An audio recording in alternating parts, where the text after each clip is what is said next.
नमस्कार दोस्तों, कैसे हैं आप? आशा करती हूँ अच्छे होंगे। आज की हमारी कहानी का शीर्षक है पति ने पत्नी को पता नहीं क्यों थप्पड़ पर थप्पड़ जड़ दिए। पत्नी ने न जाने क्या किया था कि पति ने उसे एक के बाद एक कई थप्पड़ जड़ दिए। हमेशा हर सिचुएशन को शांति से हैंडल करने वाली पत्नी भी इस बार इतनी अशांत हो उठी कि उसने अपनी चप्पल ही निकालकर पति की ओर दे फेंकी। चप्पल पति के बालों को छूते हुए निकल गई। ये किस्सा यहीं पर ख़त्म हो सकता था, मगर पति ने इसे अपनी मर्दानगी का विषय बना लिया और बात बद से बदतर होती चली गई। रिश्तेदारों ने भी आग में घी का काम किया। किसी ने कहा, जो औरत अपने पति को चप्पल से मार सकती है वो ना ही तो वफादार हो सकती है और ना ही पतिव्रता। ऐसी औरत परिवार ही नहीं पूरे समाज पर कलंक की तरह है। बीवी के पक्ष वाले कहाँ पीछे रहने वाले थे। किसी ने कहा, 21वीं सदी में भी जो स्त्री के साथ मारपीट करते हैं उन्हें तो जेल भेज देना चाहिए। तो कोई कहता, ज़रूर उसको कोई और पसंद आ गई होगी, इसलिए अब पत्नी से मारपीट करने लगा है। बात कोर्ट तक पहुंच गई। दोनों पक्षों ने एक दूसरे के खिलाफ केस फाइल कर दिया। पति ने चरित्रहीन होने का तो पत्नी ने दहेज और शारीरिक उत्पीड़न का आरोप लगाया।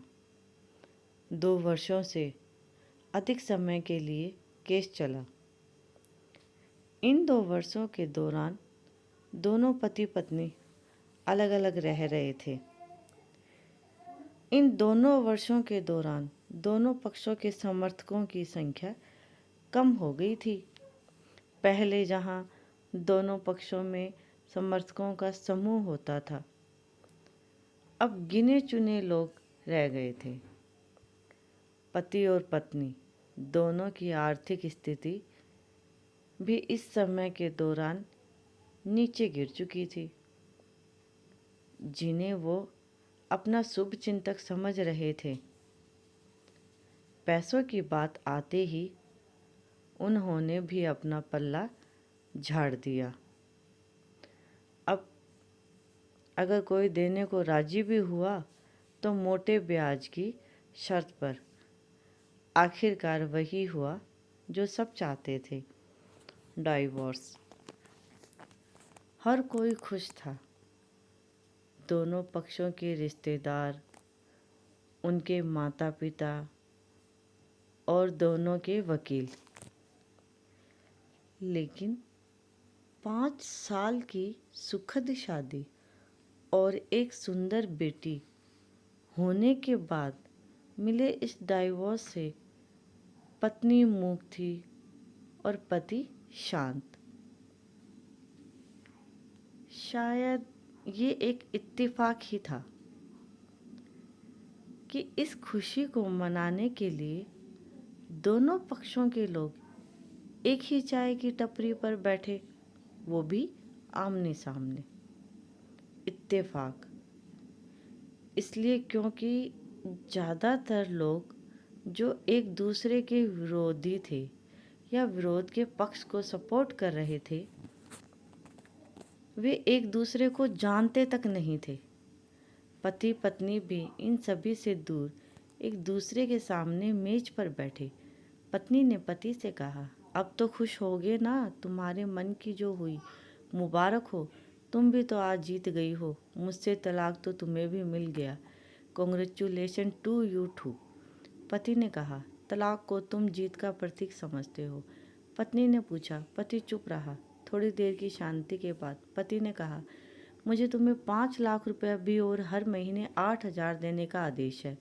अभी मेरे पास पैसे नहीं हैं, इसलिए हमारा जो सिटी में फ्लैट है उसे तुम्हारे नाम कर देता हूँ। पत्नी बोली, लेकिन उस फ्लैट की कीमत तो 18 लाख की है। हाँ, लेकिन हमारी बेटी तुम्हारे साथ है और आगे जाके उसके खर्चे भी बढ़ेंगे, तुम्हें थोड़ी आसानी होगी। पत्नी ने कहा, नहीं नहीं, मुझे सिर्फ 5 लाख ही देना और तुम हर महीने 8,000 तो देने वाले हो। मैं मैनेज कर लूँगी। अगर 5 लाख नहीं है तब भी कोई बात नहीं। पत्नी बोली। दोनों फिर से शांत हो गई। पति सोचने लगा, कितनी भोली और समझदार है ये औरत, जो कुछ समय पहले तक मेरी पत्नी थी और अब अनजान। ये वही है जो कम से कम खर्चे में मेरा घर चलाती और पैसे बचाकर मेरे जन्मदिन और बर्थडे पर हमेशा मेरे लिए नए कपड़े खरीद लाती। कभी बीमार भी हो जाती तो पैसे बचाने के लिए मुझे मालूम न होने देती और घरेलू नुस्खों से अपना इलाज कर लेती। मगर घर में कोई और बीमार होता तो तुरंत डॉक्टर के पास लेकर जाती। मेरी ही मति मारी गई थी। मैं ही अपनी झूठी मर्दानगी के चक्कर में इतनी बड़ी गलती कर बैठा। पत्नी के दिमाग में भी उथल पुथल चल रही थी। अभी भी वैसा का वैसा ही है। पहले भी खुद से ज़्यादा हमारे बारे में सोचता था और अब भी वही कर रहा है।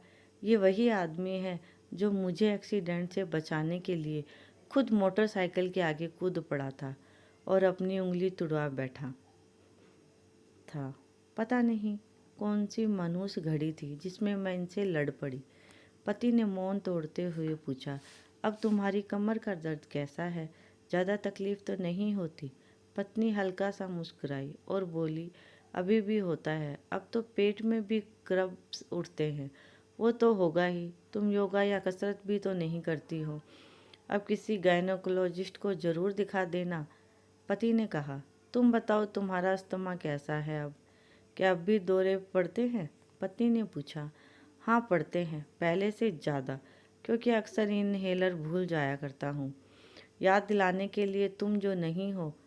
अब पति बोला। पत्नी की आंखों में आंसू आ गए। वो बोली, तुम्हें मेरे चरित्र पर सवाल नहीं उठाने चाहिए थे, तो ये परिस्थिति आती ही नहीं।